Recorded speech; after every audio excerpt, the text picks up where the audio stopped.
अब उन 7 में से भी कइयों को ऐसे धमकाने की बात आ रही है कि धमकाया गया है, उनके परिवारों पर प्रेशर डाला गया है। चीफ कोच मेरे पास आए कि आप यहाँ से तुरंत चले जाओ, आपका नाम काट दिया है। मैंने कहा कि सर क्या बात होगी। उन्होंने कहा, मतलब उन्होंने गुड फेथ में या कैसे भी कहा कि आपका मर्डर भी हो सकता है। ये बृजभूषण बहुत बाहुबली आदमी है, पहले भी बहुत मर्डर करा चुका है, कर भी चुका है, आप यहाँ से चले जाओ। जो भी इन्होंने दिल्ली पुलिस में बेटियों का मामला था, इसको सीक्रेट रखना चाहिए था, ये बातें उन्होंने लीक की है। और किसी ना किसी तरीके से हर आदमी तक, मेरे तक भी लोग आ रहे हैं, आप पैसा ले लो, जो मर्जी ले लो। अच्छा, 2014 के दौरान जब आप लोगों ने आवाज़ उठाने की कोशिश की, तो तब आप लोगों के साथ क्या हुआ? देखिए, वही मैंने थोड़ा पीछे बताया था अभी कि मैं, गीता मुझे वहाँ लेके गई थी 2014 में। मैं करीबन 1 महीना ही वहाँ रुका हूँगा। मैंने तब ये इस तरह की चीज़ें देखी, 2-4 बेटियाँ ने, क्योंकि मैं थोड़ा फ्रेंडली हूँ, मैं सबको एक्सरसाइज कराता था। हाँ, एक बात और, गीता का मैं पर्सनल ट्रेनर बन के गया था, लेकिन उसके बाद जो हमारे जो चीफ कोच थे, उन्होंने बोला कि WFI ने बोला कि आपको हम पूरी टीम का ही फिजियो बना देते हैं ताकि सभी लोगों को फ़ायदा मिले, हम आपको कैंप के साथ अटैच कर देते। तो उन्होंने मुझे ऑफिशियल फिजियो अपॉइंट कर दिया था, साई से परमिशन लेके। उसका मेल भी है मेरे पास। तो उसके बाद तब मैंने देखा, कुछ मैंने बात की बेटियों से, कुछ बेटियों ने अपना दर्द मेरे से साझा किया, तो मैंने देखा कि गलत हो रहा है। तो बहुत सारे वहाँ कोचिज जो दूसरे लोग थे, उनको भी पता था, लेकिन सब अपने स्वार्थ के कारण कि इनको 1.5-2 लाख रुपए पर मंथ उनको सैलरी मिल रही है, उन पे ठप्पा लग रहा है कि आप इंडियन टीम के कोच हो या फिजियो हो या डॉक्टर हो, विदेश में आप जाओगे टीम के साथ भी, आपका रुतबा बढ़ेगा कि आप भारतीय कुश्ती के मेंबर हो। तो अपने स्वार्थ में कोई नहीं बोला। मैंने बेटियों से बात की, उन्होंने मुझे बताया, तो मेरी आत्मा को बहुत पीड़ा हुई। तो मैंने वहाँ पर उस टाइम 2014 में मीडिया को बुलाकर, जैसा बता रहा, मैंने उनको बताया यहाँ गलत हो रहा है, किसी तरह से इसका संज्ञान लो, जो भी बड़े अधिकारी है, जो भी लोग हैं गवर्नमेंट के लोग, इसको बंद करो, यहाँ मतलब अच्छा नहीं हो रहा है, शोषण हो रहा है बेटियों का। उसके 2-3 घंटे में ही ऐसा हो गया, मीडिया ने तो मेरी खबर दी नहीं। चीफ कोच मेरे पास आए कि आप यहाँ से तुरंत चले जाओ, आपका नाम काट दिया है। मैंने कहा कि सर क्या बात होगी। उन्होंने कहा, मतलब उन्होंने गुड फेथ में या कैसे भी कहा कि आपका मर्डर भी हो सकता है। ये बृजभूषण बहुत बाहुबली आदमी है, पहले भी बहुत मर्डर करा चुका है, कर भी चुका है, आप यहाँ से चले जाओ। तो मैं थोड़ा सा अकड़ा कि मैं नहीं जाऊँगा। मेरी वाइफ भी उस टाइम की वहाँ पर अपने वेट कैटेगरी की नेशनल की गोल्ड मेडलिस्ट थी। उससे पहले कॉमनवेल्थ गेम्स में भी उनका मेडल है, कॉमनवेल्थ चैम्पियनशिप में भी है, एशिया चैम्पियनशिप में भी है। और जो हमारी मिट्टी की कुश्ती होती है, भारत केसरी और हिंद केसरी, उसमें भी वो सर्वाधिक आज तक महिलाओं में कोई 10 बार भी नहीं बना है, वो 20-22 बार भारत केसरी रह चुकी है। अब भी करंटली पिछले 2 महीने पहले भी वो भारत केसरी का उन्होंने खिताब जीता है। तो उसके मेरे कारण उनका भी नाम काट दिया गया, उनको भी कैंप से बाहर भेज दिया गया।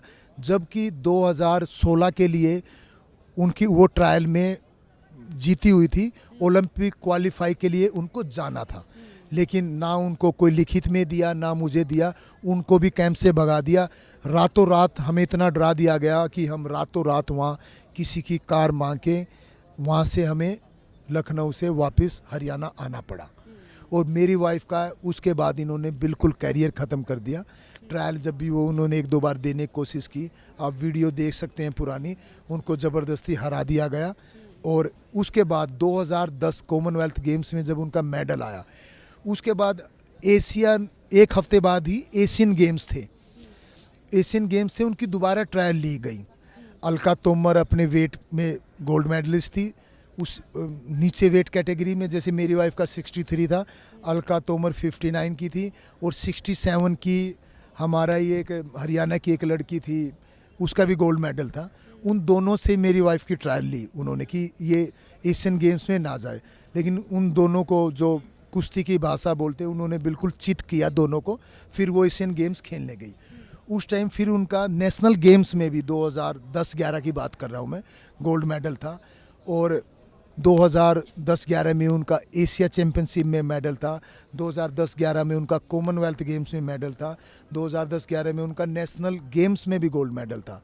उस टाइम हमारा सबसे मजबूत क्राइटेरिया था कि उनको अर्जुन अवार्ड मिले।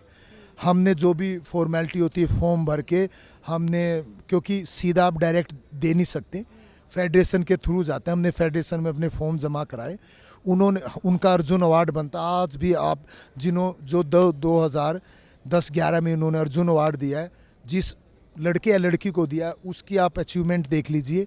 और हमने जब वो फॉर्म सबमिट कराया था, हमारी देख लीजिए, वो 50% भी नहीं है। तो उनको अर्जुन अवार्ड से भी उनको वंचित रख दिया, वो नहीं दिया गया।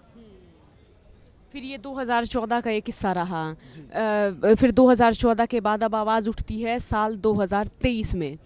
अब साल 2023 में आवाज़ उठी है तो इसमें जो है मुख्य नाम जो है वो है कि 7 लड़कियों का है, कि कोई 7 लड़कियों ने जो है वो अपने बयान दर्ज कराए हैं। अब उन 7 में से भी कईयों को ऐसे धमकाने की बात आ रही है कि धमकाया गया है, उनके परिवारों पर प्रेशर डाला गया है। तो ऐसा आपने भी सुना और क्या देखा, ज़रा इसके बारे में भी अगर आप बताना चाहें। शुरू में जब हम कमेटी को हमने बयान दिए, शुरू में जो इन्होंने कमेटी बनाई वो एक मेरे ख्याल से एक प्रोपगंडा था, क्योंकि ये 3 महीने पहले जो कमेटी बनी अभी जनवरी में, इंडियन ओलंपिक एसोसिएशन ने कमेटी बनाई।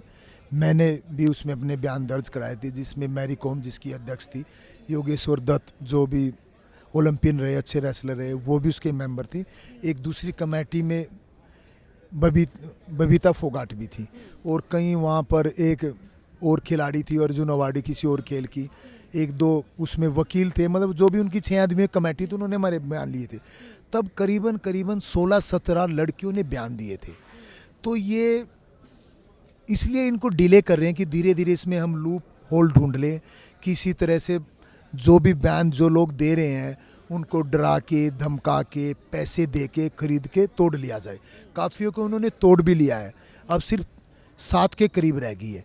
और ये अंडर टेबल की बातें हैं, मैं देखो इनकी पुष्टि तो नहीं कर सकता, लेकिन तमाम तरीक़ों से वो मतलब कोशिश कर रहे हैं। उन्होंने बीच में जो उनके लोग हैं, हरियाणा में भी काफ़ी लोग हैं जो हमारे हरियाणा में बोलते हैं कि सारे पानी मार कोच हैं, क्योंकि अनडिज़र्विंग लोग सारे उन्होंने वहाँ कोच रखे। अनडिज़र्विंग लोगों को वो रेफरी वहाँ कराते थे। अच्छे लेवल के वो कभी उन्होंने, जिनके अच्छे लेवल का देखिए कोच कौन होता है, जिसने 2 बच्चे, 3 बच्चे, 4 बच्चे ऐसे तैयार किए जो नेशनल टीम में खेले। उन्होंने जहाँ भी वो आप देख लीजिए कोचेज को रखा था। एक भी आपको ऐसा कोच नहीं मिलेगा जिनका अखाड़ा हो, जिन्होंने एक भी ऐसा बच्चा तैयार किया हो जो नेशनल में खेला हो। ठीक है, तो अब भी वो लोग जो बिचौलिए लोग हैं, जो भी इन्होंने दिल्ली पुलिस में बेटियों का मामला था, इसको सीक्रेट रखना चाहिए था, ये बातें उन्होंने लीक की है। और किसी ना किसी तरीके से हर आदमी तक, मेरे तक भी लोग आ रहे हैं, आप पैसा ले लो, जो मर्जी ले लो, भाई इस बात से दूर हट जाओ। तो अब हम ये माने कि आगे ब्रजभूषण की गिरफ्तारी होनी है, इस मसले में आगे सबूत दर्ज होने, तो उनमें हम ये मानेंगे कि जब ये 7 लड़कियों को भी तोड़ने की बात की जा रही है तो कहीं ना कहीं इंसाफ जो वो और आगे टहलता जाएगा। देखिए, इंसाफ हमेशा कहते हैं भगवान के घर देर है लेकिन अंधेर नहीं है। हर चीज़ का एक साइकिल होता है, कहते हैं पाप का घड़ा पूरा भर जाता है। ये अब बहुत हो चुका है, ऐसी बात नहीं है। तमाम देश के लोग हैं, जो बेटे हैं, बेटियां हैं, माताएं हैं, सब इन देश की बेटियों के साथ हैं। सब इनके साथ जो ये अन्याय की लड़ाई है, शोषण की लड़ाई है, लड़ रहे हैं।